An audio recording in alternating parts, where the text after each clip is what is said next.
All right, here we go. It's 8:14, 14 minutes right now past the hour. And, madam, you are on the air. Thank you, Al. Good morning, Al, and everyone listening to us in Franklin County and elsewhere.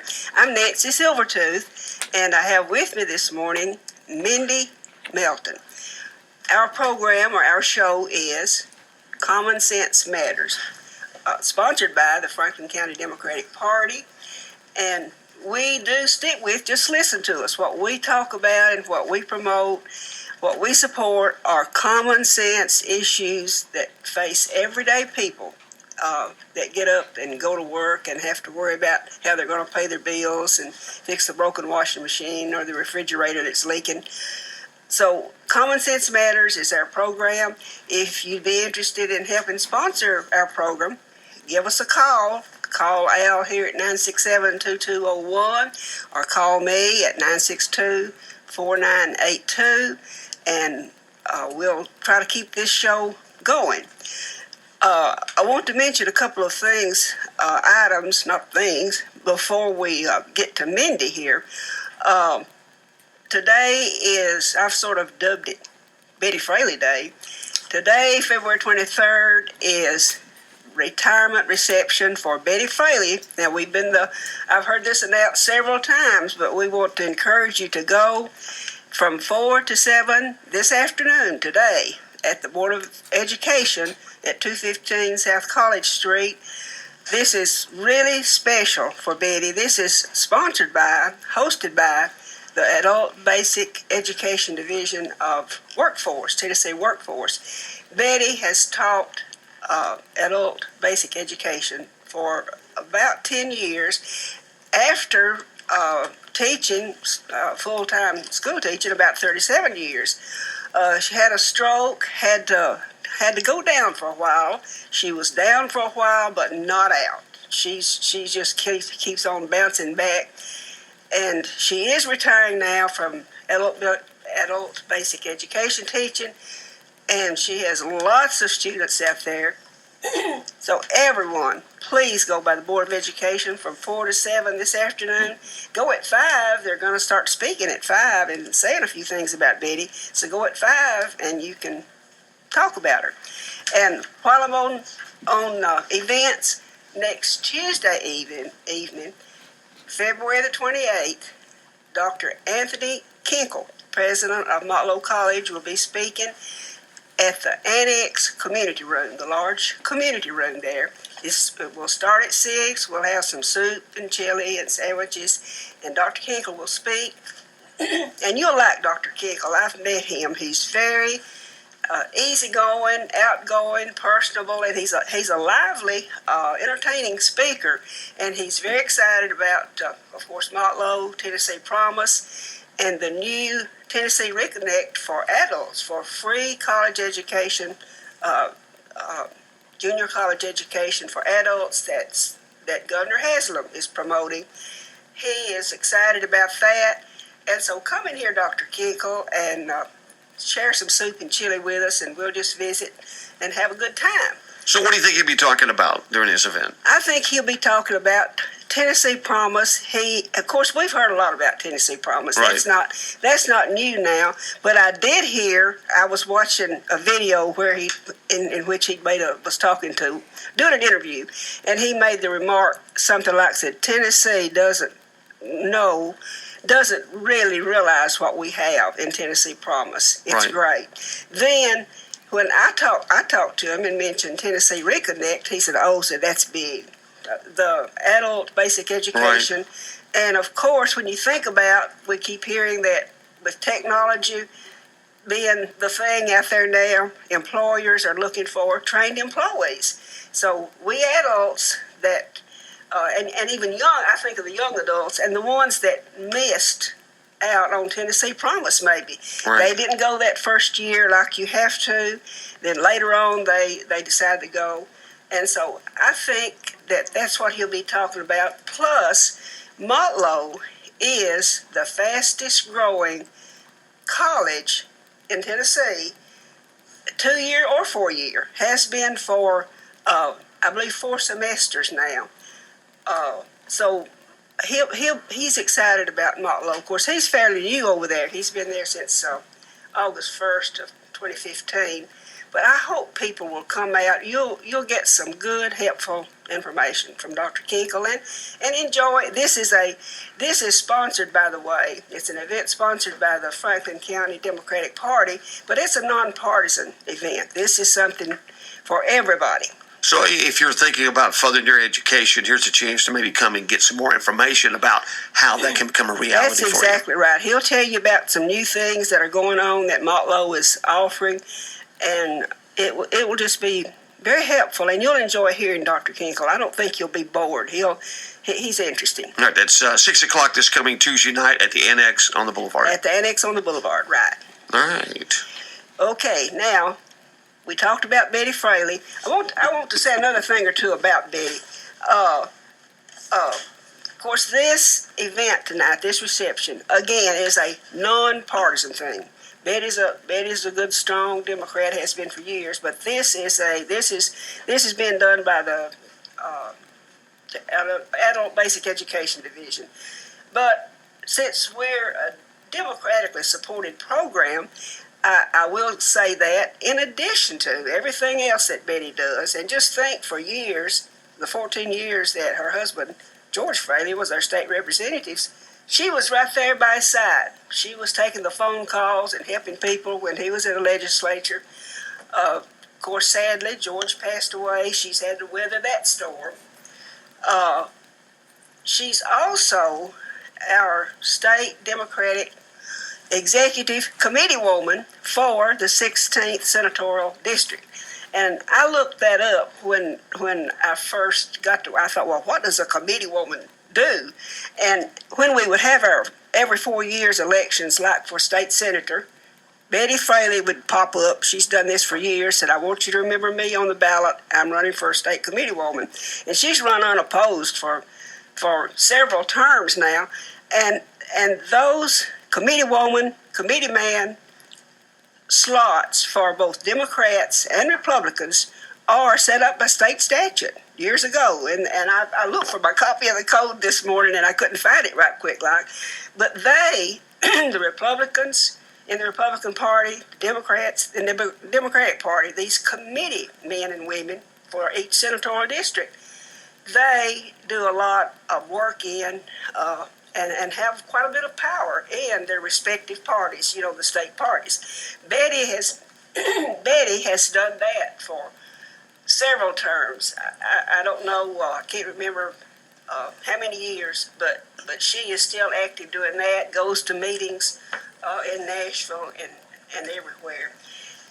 And Betty is just a special. She's just special. She's just one of these remarkable people. So, Mindy Melton is sitting here with me. And Mindy, you just tell us whatever about yourself you'd like to. And I believe you're going to talk to us today about payday loans. Right? Yes, it really bothers me. Right. That anything that puts the hurt on poor people, we don't like. So this is Mindy Melton. You go ahead now, Mindy. Well, I would tell y'all something about myself. I guess, I was born and raised around here, graduated from Franklin County in 94, dropped out of Swanee. I never did. I need to go do the Tennessee Promise. I'm sort of self-educated, I guess, or that's what they tell me. I don't know how educated I am, though. But I tell you, I appreciate you having me this morning. Oh, we're glad to have you. And I'm glad to have joined up with the Franklin County Democrats.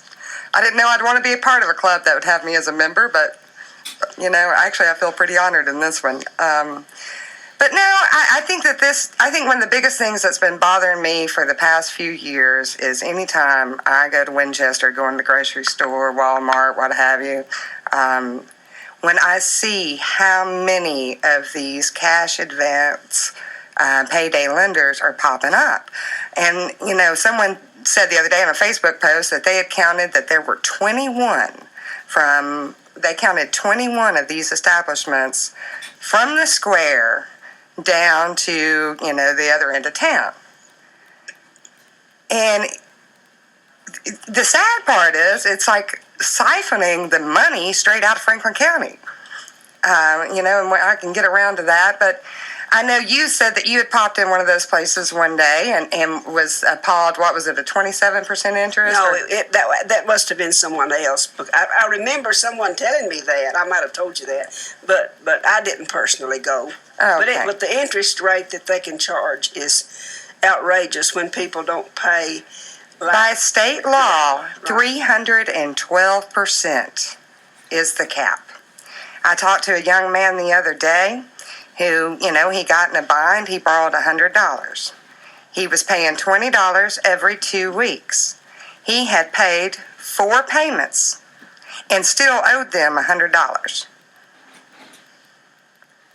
And the reason that so many, I think, are popping up is what happens is, we can talk about this. I mean, it's hard. A lot of people are hand to mouth. And let's say, like today, I told you guys I've been up all night with a sick child. He's here with me. I drug him in here, and he's being very kind over there and patient. But let's say you're out of work. You have a child. He's sick. You have nothing to do, but you have to take off work a couple days, take care of your child. And the next thing you know, your tire blows out, and you need a new tire. But you're already stretched at the end of your month. And you go in this place because you're desperate. Well, the next thing you know, if you don't have it to begin with, it's really hard to pay back. And especially with that type of interest, which is just ridiculous. And it's like the car title loans. I was reading today that on average, a person that gets a car title loan, they pay $490 a month on $350 that they borrowed. And so they borrow a $500 loan against their car title, and they lose a very valuable vehicle.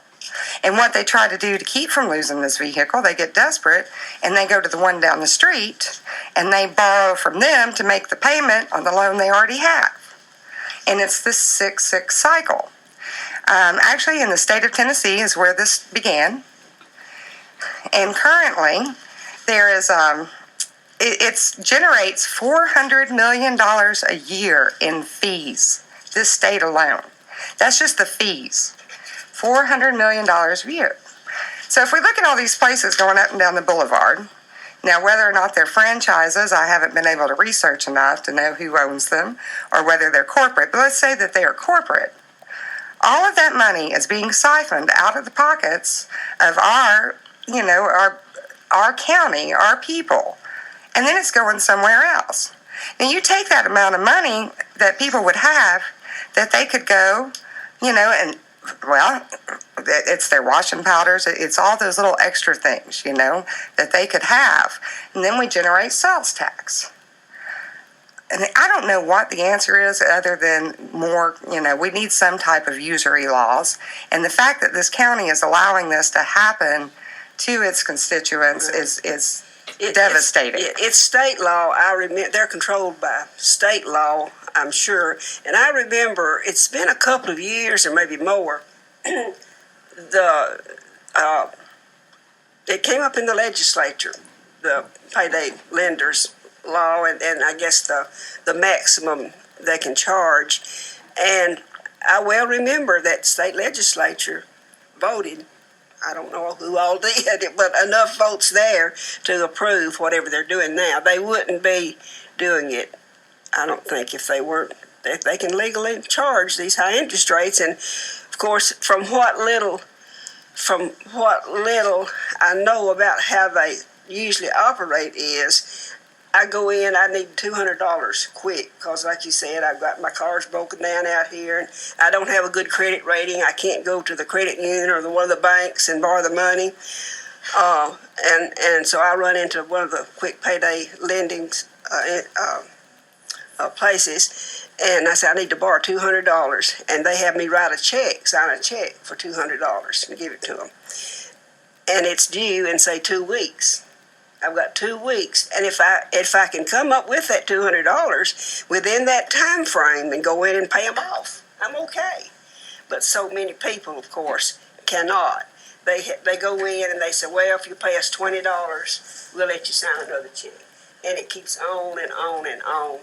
And of course, a big answer is I would tell people, if they possibly can, don't get in a situation where your last resort is going to a payday lender. Borrow from grandma or grandpa or somebody if you can, or be prepared to, when you borrow that first $200 or $100, go out and scrounge around and pay it off, and don't keep paying this fee that they charge. And again, it gets to our economy and our poverty situation.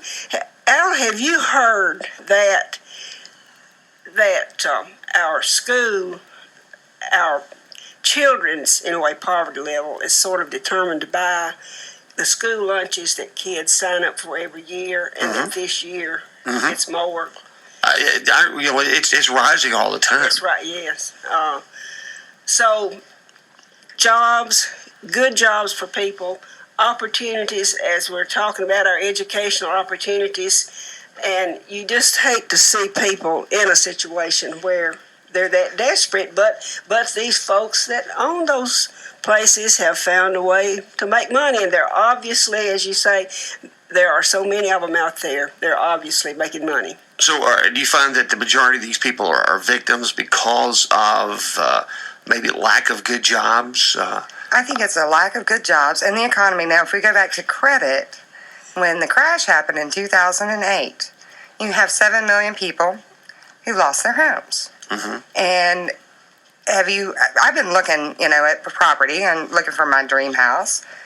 On Zillow, the amount of foreclosures in Franklin County is astonishing. There were more in Franklin County than other, areas where I've been looking. So, and the people that were able to keep their homes, their credit was probably ruined. But yeah, I think definitely a lack of good industry. But then, like I said, we've got this. There's this cycle that is happening, and we're digging deeper and deeper. Are these people okay? But the people that maybe do this are they the ones that don't want to go work, maybe, and they're trying alternative ways of trying to stay afloat without going out and maybe trying to get educated or trying to get trained in various jobs? Do you see maybe that is a problem? I mean, what do you think is fueling this? Because most people will say, "Well, I can't afford to do that. I can't afford to borrow." That would be my first thing. I can't afford to borrow money from those people. Well, exactly. But obviously, when you have so many cropping up, then there's a widespread. And to say that, there aren't too many people that I don't know that don't want to work. We say that. I mean, granted, I know. And unfortunately, there are these generational issues that are happening with that. Right. And it is becoming generational. I think since NAFTA, and my mother worked for years in sewing factories around here, as did so many women. She worked at Lanier, the hat factory, you name it. And I think when all of those type of textile, factories closed, there wasn't anything here to replace it with. Right. For the most part, I think everybody wants just enough, and I don't think enough is a lot. And I think most people are sort of that. Going back to Herbert Hoover during the Depression, the pull yourself up by the bootstraps. I know I am. I have a tremendous amount of pride. And I think maybe that's where they may get into the cycle of going to that lender, because they have too much pride to approach a friend or a family member, because they want to do it themselves, when they get in a bind. And then a lot of times I think if you look at poverty, it's really like through the family. So going to grandma or grandpa, and I think a lot of grandma and grandpas have gotten stretched beyond the limit. But with the economy, it's definitely an issue, and I think that ties back into the Tennessee Promise, which is wonderful. It's sort of, the state is looking and going, we have got to, start solving this problem. But even with a 2-year education, there's not a whole lot of guarantees. And I think that's the biggest problem in the entire country. As technology and robots and machines are taking over, I mean, we have lost all of this manufacturing, and it's the answer. I mean, how are we going to employ all of these people? What are they going to do? Well, right now, I think we're employing them in payday lenders. Could be, I don't know. I know the last statistics out were that we've got roughly 1,000 people in Franklin County that are unemployed out of our workforce. We have 10,000 people that travel every day out of town to work. We have 10,000 people that travel into our county to work. So we have people that are leaving to go work. We have people that are coming here to work that are not living here. So to speak. So we're in a weird cycle period in our county, which I don't know if you've heard those numbers or not, but those came out this past month in a meeting with the Economic Development Board. Yeah, I didn't have those figures. And let me add one thing. Young folks out there and parents and grandparents helping our children, one of the most valuable assets you can have is a good credit rating.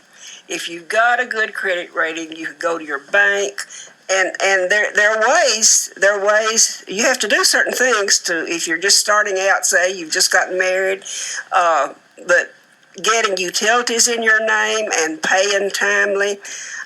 If you go to a regular lending institution and just borrow a little money and pay it back timely, ask some of these banks, or not a payday lender, but banks or the credit union, what do I need to do to establish my credit rating? That is so valuable. Then if you have something break down that you don't have the money, you don't have to go to a payday lender. You can go to a regular bank. Well, and we say that, and regular banks are, credit unions, of course, have been a lot more fair, and there's a Republican legislature that's going back through, the Frank Dodd Act. It didn't hit payday lenders or things of that nature, but there were some regulations on predatory practices with our traditional banks. And I will use the bank that I had. I own a small business in Swanee, and a lot of the other small business owners, we all had the same issue. And the bank had really, really done well with... They said it was to protect you, that your higher, say if your house payment were coming out, that would get paid. And they were holding all of the withdrawals till midnight. And then they would run them from highest to lowest. Then credit your deposit.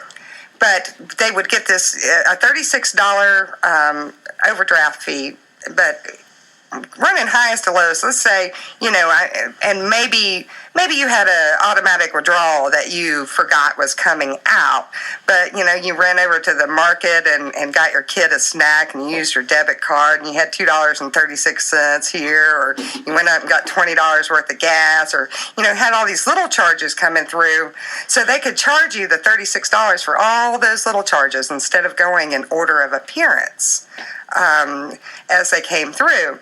Now, there was some legislature that went through and that stopped, and they put a cap on these overdraft charges.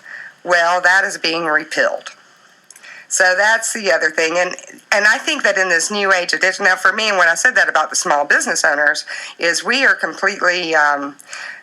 the credit card and the merchants, when it comes directly off your card, it takes us a day or two to get it into the bank. So that can cause like a real, a lot of different issues there.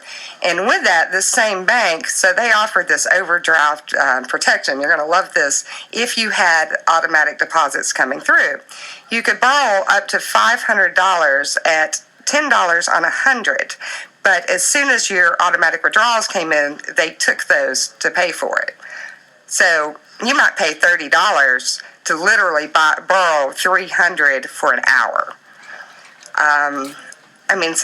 It goes on and on. But like I said, anytime we have these type of predatory interest rates, it usually hits, the poorest of people. And then our economy, because I really believe the economy, because, I'm poor. I spend every dollar I get. And I think that the more people have, the more that they spend. But if they're spending it here locally, they're buying here locally, they're stimulating this economy, they're creating more jobs. And if Tennessee, I think a 312% interest rate is, we need better usury laws. Well, we do, and with regard to the bank charges, reminds me when you hear Senator Elizabeth Warren speak. Of course, she's big banks. She's down on the banks, but we're getting into, and we're talking about ordinary people that not the billionaires and the millionaires that can pretty well take care of themselves. But Al, we attended on Monday night Governor Haslam's, and several people were there, the gas tax. And that's a big thing out there now. And I noticed last night, I was online looking up everything I could find out about gas tax. And of course, his plan went before, well, actually not his plan, the committee, this Representative Terry-Lynn Weaver on this particular committee, instead of dealing with his plan, she called up this Representative Hawk and started after him, who has his own plan. And of course, things happened in that committee. She wound up saying, just postponing it. Nothing happened. They didn't vote. They wound up postponing it until next week. But in the meantime, I had not noticed this before, but this group supported by, or the Americans for Prosperity, are opposing Governor Haslam's plan. And of course, that's the group, how well I remember that group for being the ones that were influential, not only influential, but I think caused our state legislators that voted against Governor Haslam's Insure Tennessee. Americans for Prosperity, which is supported by the billionaire Koch brothers. Americans for Prosperity have such a chokehold on many of our Tennessee Republican legislators that they do their bidding, just like Insure Tennessee, regardless of how many and the desperate situations that we would tell about before these legislators of the people that were suffering and dying by not having health insurance. It didn't matter. How many we would tell. They would just stick to their, quote, conservative values, and the federal government's not going to do what they say they'll do. We're not going to take this federal government and just make big government bigger. Now, that's your Americans for Prosperity, and I thought, if they're coming in strong against Governor Haslam, they are a formidable force. And that was an interesting, and this, I think, our Representative Hawk, whose bill they were considering last night, and Governor Haslam mentioned him in the meeting, that he said he's a friend of mine, but he has another plan. Right. So this is going to be interesting as to how this is going to play out. Yeah, his plan, I think, has to do with sales tax. Taking a percentage of the sales tax and putting it towards the roads. And basically saying also, I think their position is, look, we've got a surplus, spend this, do anything before increasing taxes. Don't increase taxes, because they're against increasing taxes and for decreasing taxes for the wealthy. Basically. Right. So anyway, they said they postponed that one last night, and I was under the impression anyway that it was probably going to drag out most of the session anyway before they'll make a decision. It probably will. Yeah. And but one thing I picked up on, and I brought it with me, that I just got last night, that Governor Haslam just yesterday apparently has amended his original bill. I'm reading part of this because it's from State Representative John Ray Clemens, a Democrat, Democrat legislator. He and Senator Kyle, Democrats from Memphis, have proposed their own plan, and I got a letter last night or an email saying that Governor Haslam has amended, I think just yesterday, his original enabling language. And adopted a part of Representative Clemens and Senator Kyle's plan, and what part of their plan had to deal with is giving counties, authorizing counties to pass whatever acts they needed to generate extra money, putting some more power in the in the counties, and I think that's the part that he adopted. And of course, what this Democrat plan, what they want to do is not increase the gas tax as much, but which would generate a certain amount of money, millions of dollars, but not be cutting sales tax along with this bill. As you know, Caitlin, I listened to you and Caitlin Calloway, the law according to Calloway, Tuesday morning, and of course she mentioned transportation is a fund itself. The sales tax deal, that's another fund. We don't need, and I think this is what our Democrat legislators are trying to do. Don't mix up sales tax with transportation. Deal with transportation, get the money, and also something that caught my attention with Governor Haslam's plan is along with reducing sales tax by 0.5%, reducing franchise and excise taxes that's paid by businesses. And they, maybe I'm just sort of too prejudiced or something, but when I see that, I thought, yeah, they never miss a chance to decrease taxes on big business and the wealthy. You just watch; they'll just do it. And so he, I think, possibly saw an opportunity here. As well, we could help the businesses out. Now he mentioned this the other night. He said it will help bring business in if they don't have to pay as much in excise and franchise taxes. Right. But I mean, that hasn't been done thus far. If that were going to be so helpful, why haven't they already done it to generate more business? It's just what they do is take every opportunity to reduce taxes on the wealthy. I think the biggest thing they're trying to do is that we lost a massive industry to another state because of some regulations that we have in Tennessee, and they're trying to eliminate that from what's out there so that we can be more competitive and we're talking one that was going to spend, I think, in the billions of dollars in building in our state, and it was a massive place, and so I think they lost that due to some regulations, and they're trying to get that off the books to where we can be more competitive with those types of industry. Whether that's good or bad, I don't know. I can't answer that question. Well, you don't know. It's murky. All you know is what he said. That's all you know. You're right. Well, I've heard it from other places too. That's a problem. And of course, we lost a major industry here in our county because of infrastructure. We did not have the infrastructure in place to support what they needed in our county at that moment, and I think we pretty well lost them to Mississippi. But they were really looking strong at the Cowan area. They were looking at going in right there near Cowan, and it was going to be massive. But we just couldn't get all the infrastructure to them on a timely manner, and so we lost that. So those are some other problems that we're facing. Yeah. But things like that, though, if they would just out with it and tell us, we would probably understand and maybe go along with it.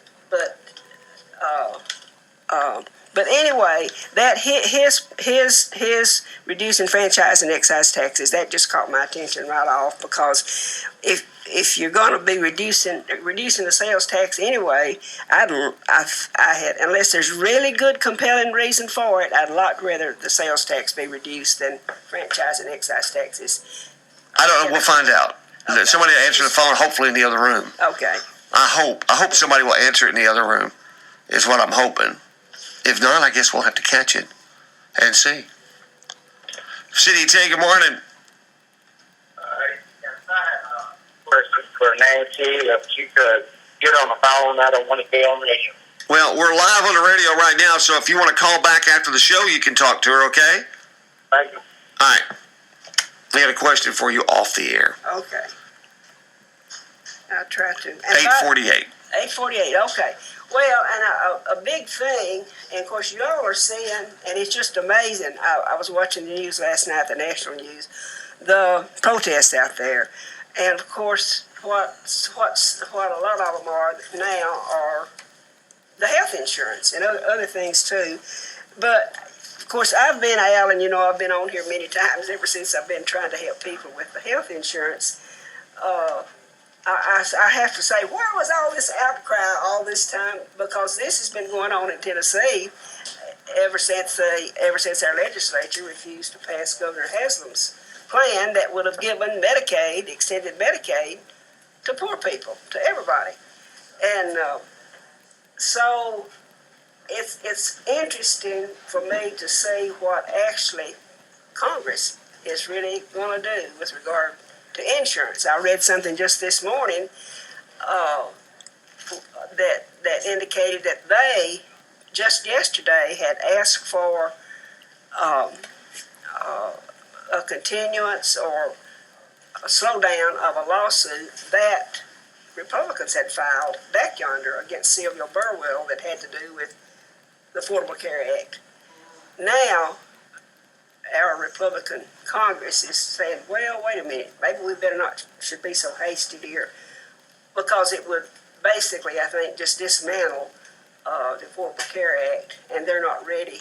They're not ready to replace it yet. So that's just a wait and see situation there. We don't know what's going to happen. You want to take a little break real quick? Yeah, Catch your breath? Break. Yeah. All right, we'll do that. We'll be right back. Hello, my name is Shanetta Wright, and I'm from the Franklin County FFA chapter. The U.S. farmer of today produces enough food and fiber for approximately 160 people. This number compares to 19 people in 1940, 46 people in 1960, and 115 people in 1980. This FFA Week fact is brought to you by Franklin Farmers Co-op 967-5511. When shipping something, you want to make sure it gets there on time, but also intact. That's why you need to go to Mr. Postman at 209 South Jefferson Street in Winchester. They have UPS, FedEx, USPS, and DHL, and shipping isn't their only business, with name tags and plates, notary services, passport pictures, mailbox rental, postage stamps, and much more. That's Mr. Postman. Give them a call today at 967-5777. Mr. Postman in Winchester. All right, Nancy, we are back. You got about 8 minutes. 8 minutes. I have here in my hands about several pages of bills that have been introduced in our legislature before the cutoff deadline, and I understand there's probably thousands of them. I don't have thousands. And I see one here, and I have a copy. Someone was good enough to send these to me. I have a copy of one here, and this is good. We'll try to tell some good things. Senator Yarborough, a Democrat, has introduced a bill to restore voting rights to people who've had their voting rights purged because of felonies. And there are laws that take care of certain people now with regard to restoring voting rights, but he's introduced a bill that probably broadens that.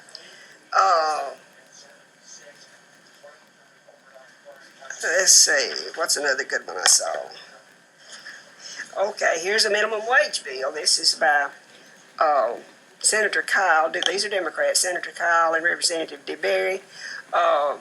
Establishes a minimum wage that increases annually on July the 1st, provides a minimum wage for employees in the service industry who receive tips and employees that are compensated solely by gratuities.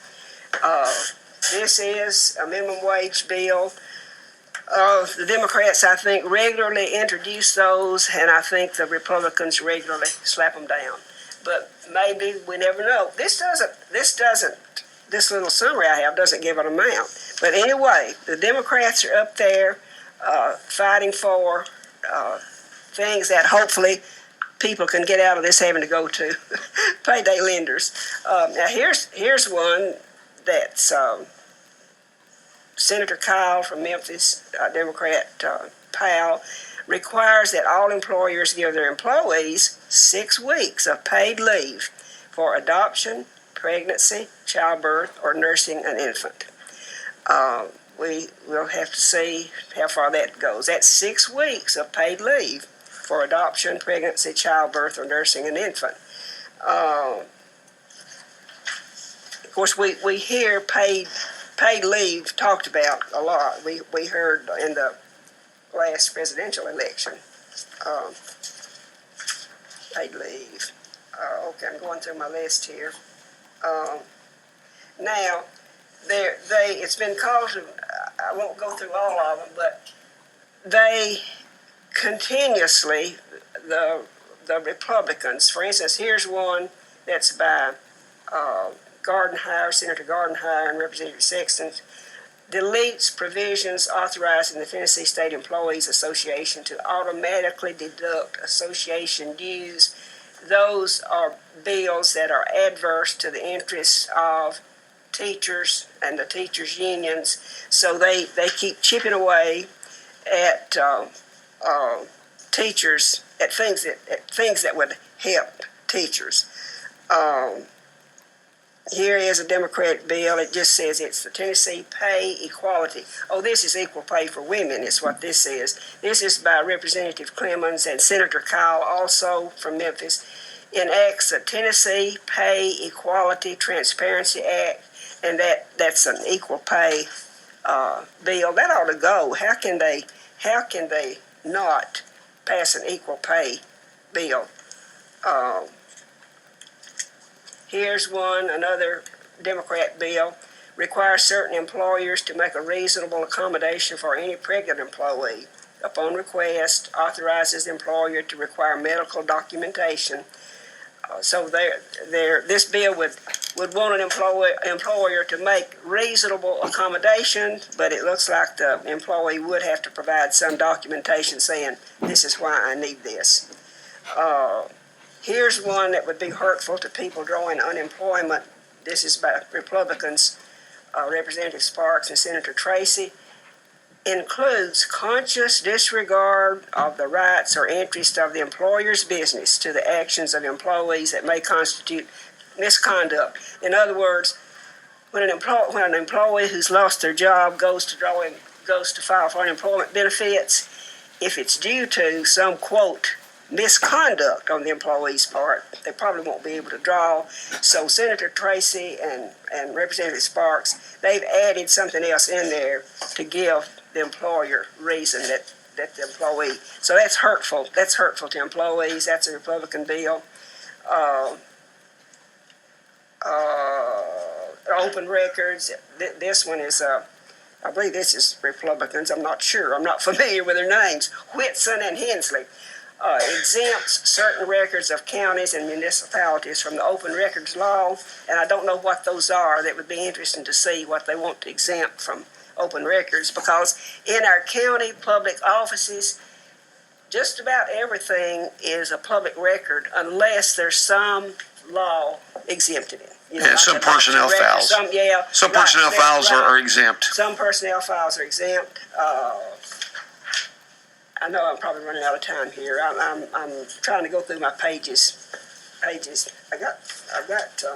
There's a bunch of them. There's a bunch of them. Someone out there was good enough to go through these, and he names them. Here's some of them. They're little summaries, and it's not enough to tell you exactly what they do. Right. Oh, now, and I've seen 2 or 3 that have to do with broadband access that are being introduced. So apparently they're trying out there. They're trying up there. Here's one. This is interesting, by Senator Gresham and Sheila Butt. As introduced, urges the Department of Education to include the proper use and positioning of bicycle helmets in its pilot bicycle safety curriculum. So that's probably their bicycle law there. Here's another one that has to do with rural broadband grant expansion program. And this one may have to do with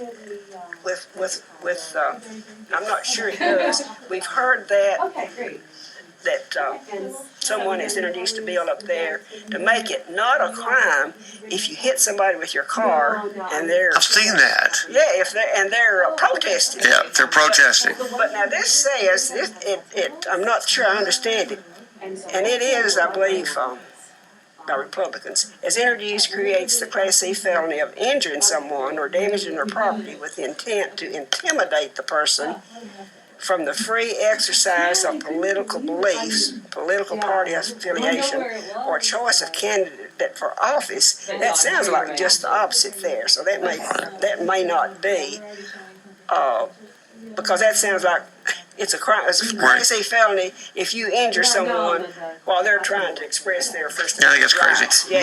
Monday night, the county commission's meeting, and in that they have a special call meeting, and they have a broadband issue that they're going to be adopting Monday night. Not exactly sure with the verbiage on it, but that's coming up for a vote by our county commissioners this coming Monday night. Oh, good. We'll need to go to those. I need to go to more of those county commission meetings. I've sort of stopped going. I used to have to Be there. be there, yeah. And now you're going, I don't have to be there. I'm not going. I would go. I would go because you never knew what they might do to you when when you weren't there. But anyway, let me say, county government is interesting, Al. I worked in county government for 24 years, and I really got to where I liked it, and I sort of understood it. And you just have to get in there and play ball and play hardball sometimes. But anyway, government, you hear that, and candidates sometimes will run on, I'll do my job like I would a business. Well, no, not really. You don't operate government like you do business. But anyway, thank you, Mindy. Do you have anything else about to close us out here, I think? No, just thank you. Well, thank you for coming and You've obviously spent a lot of time on researching this subject. Well, I felt like I hadn't researched it enough, to be honest with you, coming in, but thank you for that. I know you asked me during the break what the answer is. Now, that's what I probably, that needs more research there. What is the answer? Of course, you're in the Swanee area. What do you think about what's happening in Swanee? All the plans for redoing Swanee? Well, I've kind of stayed out of it, even though I'm there and I'm in the downtown. I guess the only thing that I would hope is that the redo of Swanee would. I hope that we don't end up looking like one of those new outdoor strip malls or not strip malls, but the outdoor malls. And there's something about Swanee I love. I love the old buildings, even the ones I'm so glad that Shenanigans is now upright. So I know they're trying and they're going to work very hard, but I hope that we still keep that essence of whatever it is that we are. We got you. Yeah. All right. Nancy, it's a pleasure. Once again, Tuesday night. Tuesday night, Dr. King. Today, Betty Fraley. This afternoon, Board of Education, 4 o'clock to 7, Betty Fraley reception. Tuesday night, yes, next Tuesday night. Come here, Dr. Kinkle. You'll get some good, valuable information and some good food and fellowship. All right, so come out and be a part of that, and y'all, thanks for coming by and being with us. Well, thank you. We'll see you in a couple of weeks. Okay, good deal. All right, you're listening to WCDT. We are AM 1340, W295 AVFM 106.9. We're in Winchester, Tennessee. It's 3 minutes right now past the hour. CDT.